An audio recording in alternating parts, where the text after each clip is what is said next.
Après une première analyse des données, j'ai centré mon travail principalement sur les émotions, d'où découlent les questions relatives à l'héritage transgénérationnel et l'effet miroir déterminant les agirs violents. Il m'est apparu pertinent de passer par des questions sur le cerveau pour comprendre une situation sociale liée au phénomène de violence et mettre en perspective les actions à entreprendre pour tenter un traitement de ces situations conflictuelles. Car aborder la place des émotions dans le processus de répétition et de pollution psychique me semble incontournable pour envisager la thérapeutique.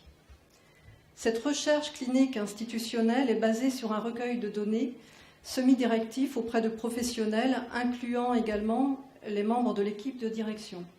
Donc la grille d'entretien comportait principalement des éléments sur les événements et leurs répétitions dans l'histoire institutionnelle, les éléments de conflictualité et également les vécus de souffrance. La construction de l'objet de recherche répond à différentes étapes. Afin de saisir la complexité des violences institutionnelles, je pose l'idée d'une trajectoire collective, de l'existence d'un processus dynamique, un axiome institutionnel révélé dans l'histoire d'un établissement.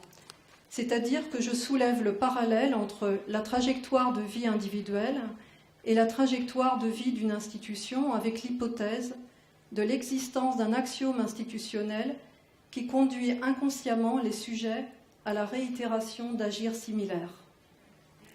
J'ai d'abord saisi, en premier lieu, l'importance de ce principe axiologique qui organise la vie d'un sujet, comme exposé donc par le professeur Loïc Villerbu. Il a défini l'axiome comme un impératif d'existence, c'est-à-dire une injonction personnelle, un principe guide les choix de vie du sujet qui, à son insu, donne sens au trajet existentiel. J'ajoute que cet impératif d'existence dépend aussi de l'héritage transgénérationnel, des éléments conflictuels hérités de nos parents. La mise en évidence du processus conduisant à des agirs violents est déduite à partir de cette notion d'axiome. L'on passe de l'axiome individuel, qui guide donc nos choix et nos agirs, à celui collectif au niveau d'une institution. En deuxième point, la fonction de répétition dans les trajectoires individuelles. Elle a été étudiée notamment par Pascal Lebas. Je développe que ce principe de répétition est organisé autour d'affects, affects qui émanent également de conflits psychiques qui peuvent être liés à l'héritage transgénérationnel. Et le troisième point, avec les neurosciences, afin de saisir ce processus à l'œuvre dans les interactions, j'ai mis le focus sur ce phénomène miroir, c'est-à-dire que des échanges émotionnels se jouent en fonction des conflits psychiques propres à chacun des sujets, grâce aux neurones miroirs entrant en résonance. Un point sur la question juridique. Pour aborder cette problématique de violence institutionnelle dans le champ psychocriminologique et victimologique, une évidence est de la traiter également sous l'angle du cadre juridique. Je souligne le déni du phénomène social, y compris pour les acteurs du dispositif de protection de l'enfance, où, lorsque les secrets sont conservés, nous assistons à un processus collectif d'étouffement des événements. Je soulignerai simplement l'absence de réglementation concernant les violences institutionnelles, un vide juridique laissé par le législateur, puisque les textes de loi ne mentionnent nullement ce type de violence. La question de la responsabilité est centrale dans l'analyse des éléments factuels, des dysfonctionnements institutionnels entraînant violence et maltraitance sur des mineurs, par des acteurs, les professionnels, mais également par des cadres qui sont chargés de leur protection. S'il s'agit d'un sujet psychique et psychologique, c'est également un sujet juridique, avec le versant de la culpabilité, entraînant celui de la sanction et de la peine, et ce, sans introduire ici de références juridiques précises, faute de temps. Dans cette recherche, il s'agit d'un véritable objet psychocriminologique et victimologique, où sont exposés les éléments de conjugaison entre violence, situation de vulnérabilité et d'autorité, et dans laquelle sont exposées la réalité victimale du professionnel et conséquemment celle de l'enfant. Les résultats de la recherche clinique. La description de cette clinique est celle d'une situation institutionnelle complexe. L'approche singulière pour débattre sur cette réalité institutionnelle privilégie un axe principal d'analyse qui porte sur les processus de violence à l'œuvre au sein d'une équipe, leurs répercussions psychiques et les résultats des interactions. Cette approche de la complexité des phénomènes de violence inclut toute la part d'affect. Le relevé des faits déviants et leur origine permettent une formulation d'hypothèses explicatives et d'interprétations. Pour illustrer cette violence au sein des institutions, il est essentiel de repérer les éléments factuels dans l'histoire d'un établissement. Mon analyse clinique prend appui sur la mise en évidence de répétitions d'événements. Une situation assez exemplaire sur les rejeux qui s'opèrent, les incidents majeurs de violence visibles sous la forme inter- et intra-institutionnelle. Nous allons voir qu'une histoire criminelle de viol sur enfants, avec la pratique socialement imposée du non-dit, permet le développement d'autres faits et d'un processus incestuel. Les éléments factuels. Une succession de faits de violence et de faits criminels. Les faits ne sont pas tous inscrits, je n'avais pas assez de place sur le schéma sur des mêmes périodes. Le premier fait majeur de violence, de faits criminels, c'est-à-dire des actes d'agression sexuelle d'un éducateur depuis 1977 sur au moins une vingtaine d'enfants. Un homme au charisme important, décrit comme une personne cultivée, un leader, un gourou. Il a reconnu les faits et a été condamné. Toutefois, certains membres de l'équipe présents dans l'établissement à la période des faits, y compris de l'équipe de direction, sont dans le déni sur le déroulement de ceux-ci. Au sein de l'établissement se crée une forme de division entre professionnels au sujet des actes de viol et la légitimité de la poursuite pénale au détriment de la prise en compte des souffrances psychiques des enfants violés. Une forme d'alliance se crée avec l'auteur des faits de violence sexuelle à travers la pratique imposée du non-dit. C'est en fait une affaire en huis clos total, mais avec de très lourdes conséquences, en premier lieu sur les enfants victimes, mais aussi sur les professionnels de cet établissement. Du fait de sa faiblesse physique et psychique, l'enfant peut être contraint de subir des agressions sexuelles. L'impossibilité de s'opposer à l'adulte auquel il a été confié, car l'état de confusion est important pour les enfants pris dans la toile de sentiments de culpabilité, de honte et de peur. Chacun, donc, dans l'institution est imprégné de cette histoire, de ce tabou, de cet indicible qui gomme le poids des valeurs de l'institution. Chacun se trouve alors engagé dans un processus de reproduction de la violence en l'absence de traitement de ces situations. En effet, la souffrance liée aux faits de violence sexuelle, insuffisamment parlée et élaborée en commun, se diffuse. Une véritable contamination psychique se propage entre les membres de cette institution. Cette faille entraînera l'absence de traitement thérapeutique. Après les faits, aucun enfant n'a, semble-t-il, bénéficié de suivi psychologique spécifique dans ou hors établissement. L'auteur des faits de violence sera maintenu à son poste pendant 6 mois auprès des enfants victimes. La souffrance des enfants n'a pas été prise en compte puisque la position du président de l'association est celle de l'inaction, voire de la complicité avec l'auteur des violences. Il se devait d'empêcher d'autres actes criminels, apporter assistance et protéger. En premier lieu, bien sûr, les enfants en danger, d'autres crimes, mais il apporte une aide à l'auteur infractionnel en le maintenant auprès des enfants vulnérables. Par son omission d'agir, le président de l'association permet le renouvellement des actes criminels au détriment des enfants victimes. De plus, la direction et les cadres installent la loi du silence. L'interdit de parler est posé sous couvert de secret professionnel. Ce registre singulier incestuel réapparaît 5 années après la découverte des faits criminels en 1986. Une enfant prise en charge dans l'établissement est victime d'attouchement par un chauffeur de taxi Un professionnel affirme que la direction n'a effectué aucun signalement. Une succession de faits violents dans leur chronologie, des faits qui ont marqué les professionnels, dont notamment des faits de violence sexuelle subis par les enfants conduisant à des comportements sexuellement déviants, à des agressions et à de nombreux sévices sexuels et de viols entre mineurs. En 1994, un signalement de sévices sexuels de la part de 2 adolescents sur une jeune fille.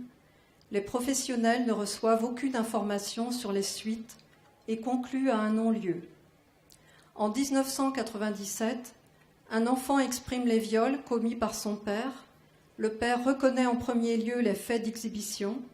Après enquête, le père avouera les viols. Il sera jugé et incarcéré. Par la suite, cet enfant subira des agressions sexuelles de la part d'un autre enfant de l'établissement. En 97-98, un adolescent placé dans un autre établissement révèle à son arrivée qu'il a subi des agressions sexuelles de la part d'autres enfants lorsqu'il était dans l'établissement. Cet enfant victime tentera de mettre fin à ses jours. En 2000, un enfant fait une tentative de suicide en voulant se jeter par la fenêtre. Il a été agressé par un autre enfant avec un cutter. En 2003, d'autres faits d'agression surviennent où 7 adolescents sont concernés. 5 enfants seront placés dans d'autres établissements, 2 enfants en famille d'internat. Un professionnel fera le rapport en 2004 et le transmettra au procureur. Une enquête sera diligentée. Aucune information ne sera transmise sur les suites données à cette affaire. En 2004, suite à une agression sexuelle à l'internat et à son départ vers une autre structure, un jeune adolescent agresse un autre enfant dans ce nouvel établissement. Une plainte fut déposée par les parents de l'enfant. Cet adolescent a été jugé pour agression sexuelle et condamné. En 2004 encore, un responsable du service ASE adresse au procureur le dossier concernant l'agression sexuelle d'un adolescent sur une jeune fille. Il s'étonne par écrit de la répétition de ces faits en ce lieu. Les professionnels ignorent s'il y a eu dépôt de plainte. En 2004 encore, une jeune fille subit une agression sexuelle par 4 adolescents. Un signalement effectué par le directeur sera classé sans suite. En 2005, un signalement est effectué pour un enfant victime de viol. Les agresseurs seraient 3 autres enfants. Un signalement est envoyé au procureur sans que l'on sache si cette affaire a eu des suites. En 2006, une enquête criminelle est diligentée pour des faits de viol avec armes et autres violences sur un enfant. Ces faits datant des années 95-96. En 2006 encore, un signalement concernant un enfant ayant des comportements sexuels déviants est effectué. Des antécédents familiaux apparaissent. En 2007, un défaut de signalement pour un enfant avec des comportements sexués surpris au lit avec un autre mineur par un personnel éducatif, non signalé par l'établissement. Par ailleurs, une suspicion de mauvais traitement sur cet enfant de la part de son oncle évoquée en réunion de synthèse.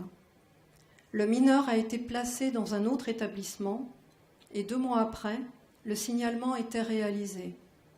Il a subi des viols de la part de son grand-père et père et de son oncle et frère, avec de fortes violences par ce dernier.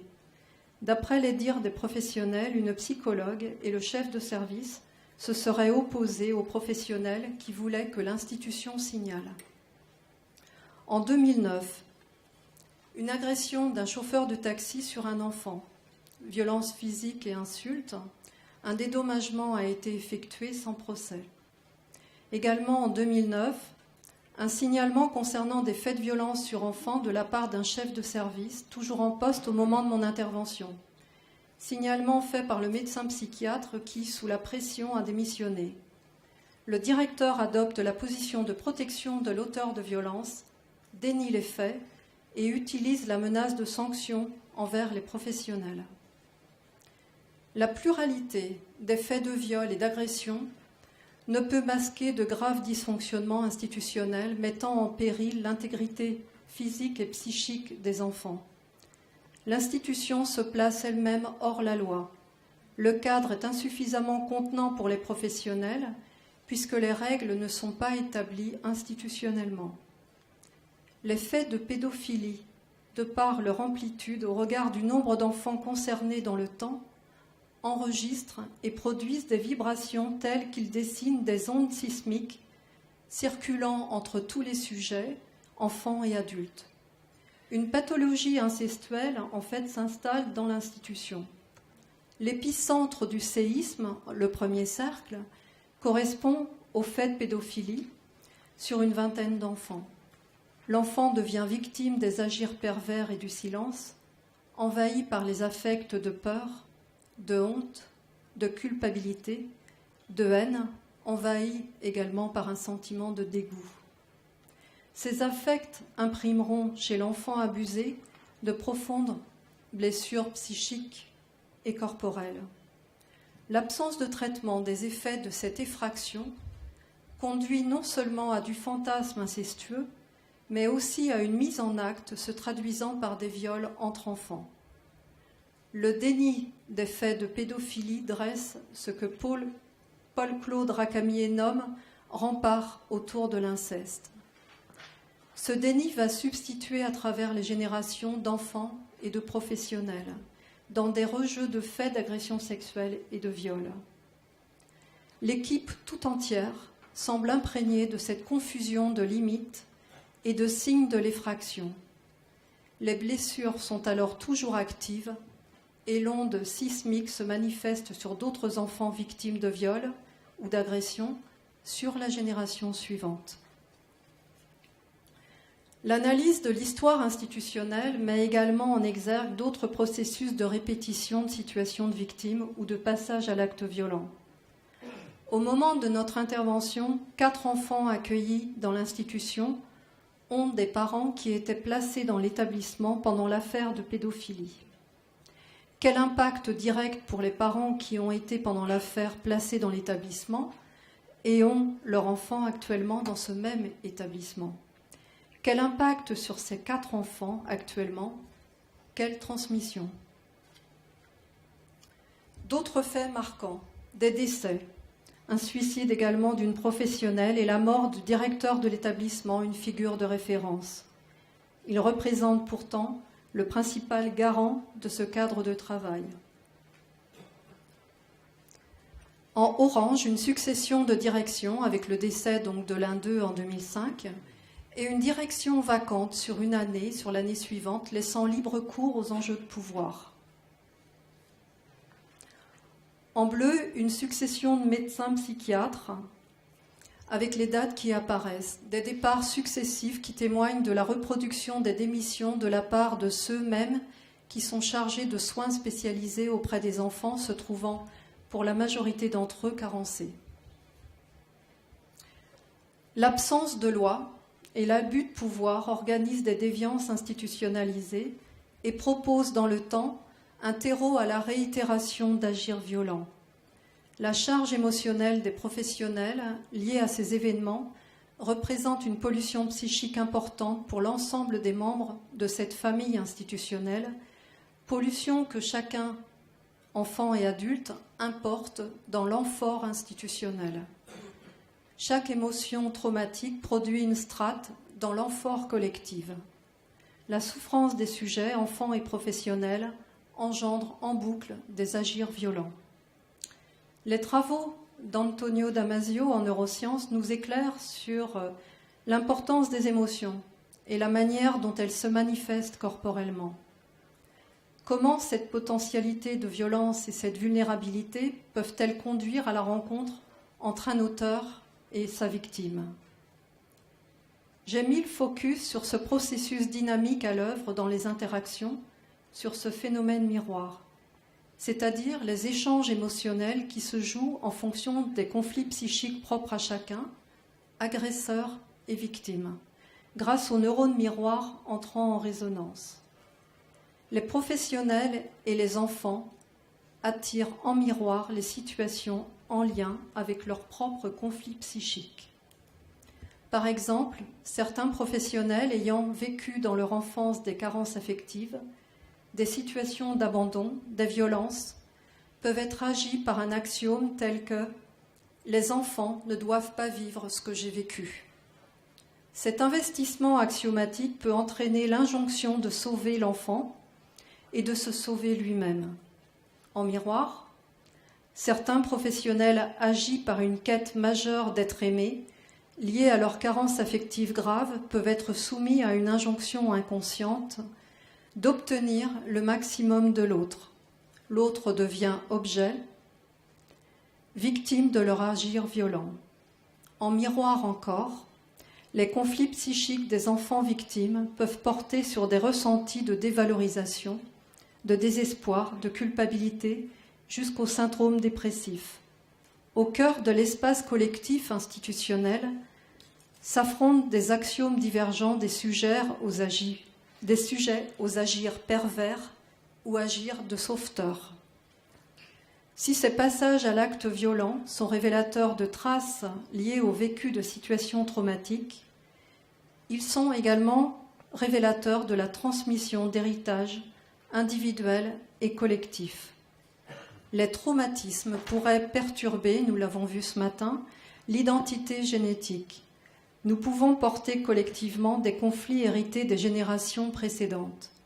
Chacun est passeur d'héritage de sa généalogie, héritier de pollutions psychiques liées aux émotions enquistées qui ressurgissent en l'absence de traitement émotionnel. À sa naissance et pendant la période périnatale, le sujet deviendrait le récepteur de ces modifications épigénétiques et hériterait également des éléments épigénétiques des 3 générations, au minimum, des 3 générations précédentes, c'est-à-dire qu'il hériterait alors de certains conflits psychiques de sa généalogie non traités par ses ancêtres. Toutefois, sur le plan thérapeutique, notre ressenti émotionnel donne la clé, pour ma part, c'est ce que je défends, à une possible reprogrammation des traces traumatiques sur le plan biologique par le traitement des images traumatiques, des cartes neurales. On a parlé ce matin de réduire la méthylation, comme le disait Madame Anne-Cécile Petit. Si la situation d'établissement et de cette institution étudiée est pour le moins remarquable au regard des faits et des dysfonctionnements majeurs, toutefois, cette situation a depuis évolué sur le plan gestion, le départ de cadre, une expérimentation du fonctionnement en dispositif et le déménagement du site. D'autres établissements sont aux prises avec les difficultés récurrentes et des dysfonctionnements similaires. Les élus, les directions de conseils départementaux, les juges, les parquetiers connaissent tous des établissements ayant été le théâtre de faits majeurs, répétitifs de violence et de pédophilie.